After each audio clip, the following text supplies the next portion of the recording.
Jersey klasik timnas dengan vibe nostalgia yang langka. Order sekarang, klik link di deskripsi. Hello Indonesia, this is your captain speaking.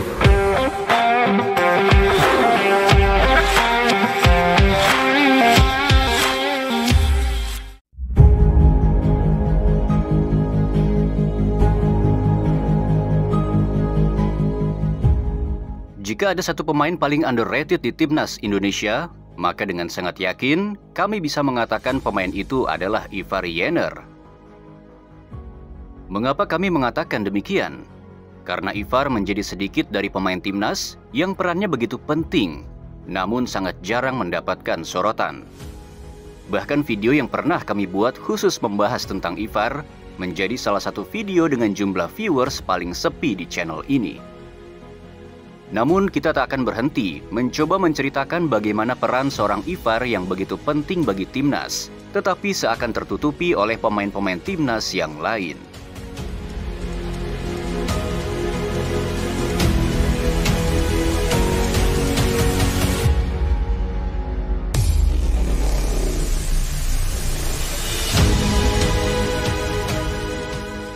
Jika pemain diaspora lainnya datang di saat timnas mulai menanjak, ataupun saat timnas mulai ada harapan untuk lolos ke Piala Dunia, berbeda halnya dengan seorang Ivar Jenner. Pemain ini justru memilih Indonesia di saat timnas Indonesia sedang dalam ketiadaan.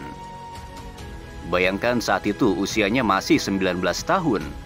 Ia punya intelijensi dengan postur 186 cm yang bahkan lebih tinggi dari rata-rata midfielder di Eropa sana. Klubnya pun bagus, yaitu ia bermain untuk Young Utrecht. Yang intinya Ivar ini memiliki segalanya untuk karir yang akan cemerlang di Eropa. Dan tentu saja masih sangat besar harapan bagi seorang Ivar agar bisa tembus ke timnas senior Belanda. Mengingat usianya memang masuk ke dalam rentang usia yang akan meregenerasi pemain tengah timnas Belanda itu sendiri. Maka dilakukanlah pendekatan dengan menggunakan budaya timur, yaitu pendekatan dengan orang tua Ivar. Dan yang terjadi, orang tua Ivar pun sungguh menyambut pinangan dari timnas Indonesia itu dengan sangat hangat.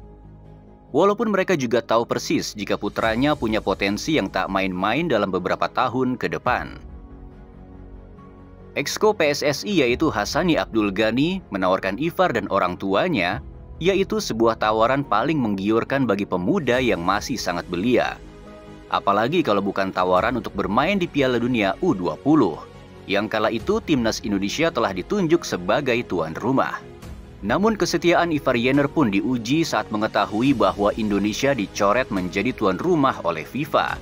Bahkan para supporter yang mulai menyukai gaya permainan Ivar pun sudah mulai pasrah. Ya, apalagi yang mau diharapkan dengan negara semacam ini? Jadi tuan rumah pun tak becus. Bahkan saat itu Indonesia benar-benar menjadi sorotan dunia.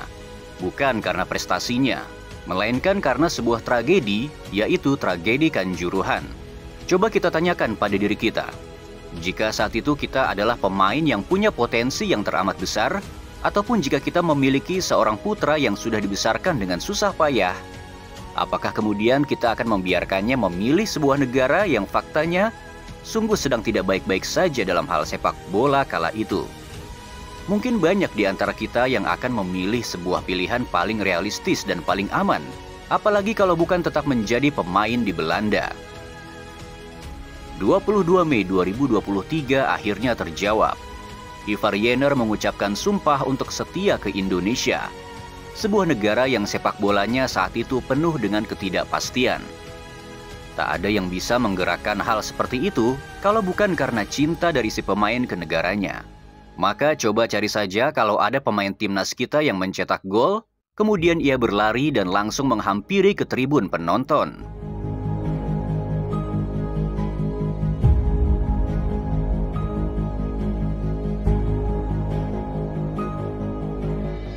Sungguh beruntung kita memiliki pemain semacam ini. Coba perhatikan bagaimana visionernya Ivar Jenner dalam memberikan umpan.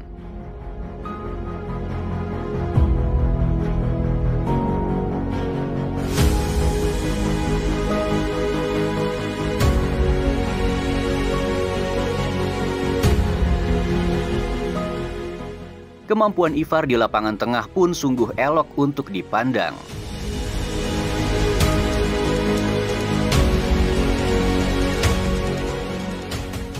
Bahkan dalam hal bertahan pun, Ivar ini sungguh amat menawan.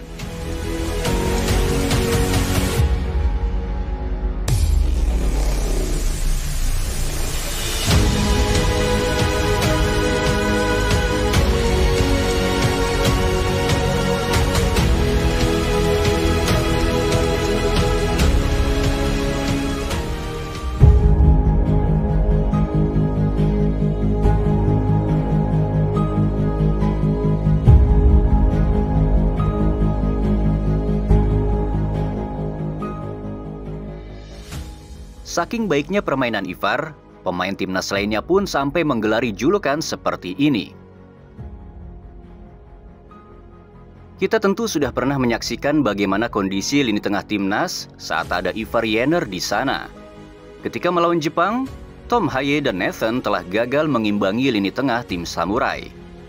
Namun saat melawan Arab Saudi, ketika ada Ivar di lini tengah, kita bisa sesolid itu.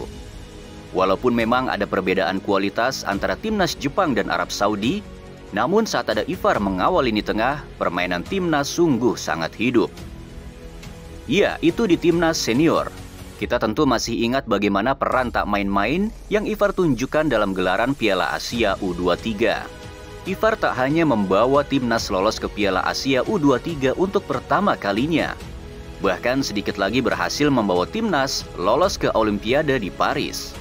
Maka jangan heran ketika ia terlihat begitu hancur saat timnas gagal memenangi laga melawan Guinea.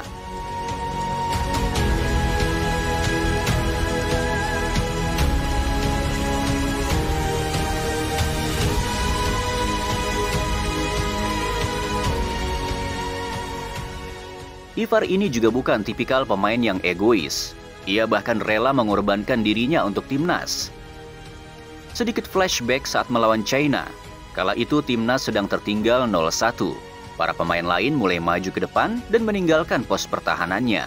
Ketika membangun serangan kombinasi antara Kapten Asnawi dan Witan berhasil direbut, tahukah kalian siapa pemain yang berlari kencang dan rela melakukan professional fouls? Ya, dialah Ivar Jenner. Ia tahu betul, saat ia merebut bola itu, maka akan terjadi fouls dan dia akan mendapatkan kartu kuning yang akan menyebabkannya absen dalam laga selanjutnya ketika timnas akan melawan Jepang akibat akumulasi kartu. Maka ia benar-benar terlihat kesal. Dalam dirinya berkecamuk antara lebih mendahului rasa egoisnya atau mengorbankan dirinya agar timnas tak kebobolan. Maka pemain yang benar-benar mengerti akan langsung mengapresiasi apa yang dilakukan seorang Ivar. Ya, itulah yang kita saksikan. Bagaimana Jay Itzes dan Verdong langsung mengapresiasi apa yang dilakukan oleh seorang Ivar. Adanya Ivar di timnas Indonesia hingga menjadi Ivar yang seperti sekarang ini, tak lain dan tak bukan tentu saja ada peran dari seorang Sintayong. Pelatih yang telah melihat potensi Ivar, bahkan jauh sebelum ada yang mengenal siapa sebenarnya pemain ini. Ivar mulai disorot oleh Sintayong, bahkan saat market value-nya masih di angka 434 juta. Di saat Pratama Arhan sudah memiliki market value di angka 5 miliar ke atas, Ivar 1 miliar pun belum sampai. Dan yang terjadi, market value Ivar telah melonjak berkali-kali lipat. Hingga tulisan ini dibuat, market value seorang Ivar sudah menyentuh di angka 6 miliar rupiah. Walau Ivar terlihat seperti pemain yang pendiam, tapi dia kerap kali jadi bahan jokes oleh rekan-rekannya. Ivar itu si Ivar lagi.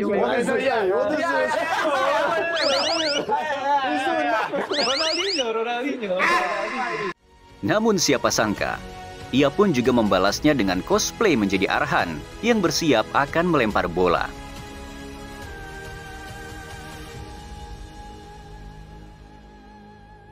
Namun Ivar juga menjadi pemain yang paling mengapresiasi kerja keras rekan setimnya. Dan ia jadi pemain pertama yang langsung memeluk Verdong.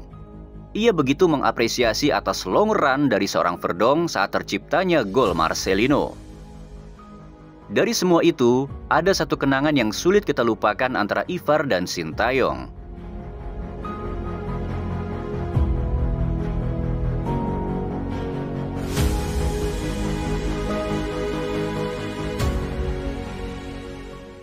Maka saat Sintayong dipecat oleh PSSI, Ivar jadi salah satu pemain yang terlihat sangat merasa kehilangan kala itu. Ia mengatakan, sebagai anak laki-laki 19 tahun, Anda membiarkan saya menjadi starter melawan Argentina. Sejak saat itu hingga sekarang, saya akan mengucapkan terima kasih untuk segalanya. Memang ini adalah hal baik, yaitu timnas akan mendapati midfielder baru yang akan bergabung, yaitu Jero Riedewald. Entah apakah Ivar Jenner akan tetap menjadi pilihan utama atau hanya menjadi pelapis, kita semua tidak pernah tahu. Namun bagi supporter, Ivar Jenner jelas telah memiliki tempat tersendiri di hati. Apakah Ivar akan mampu bersaing atau bahkan mampu membawa timnasnya menuju pentas Piala Dunia? Biarkan waktu yang menjawabnya.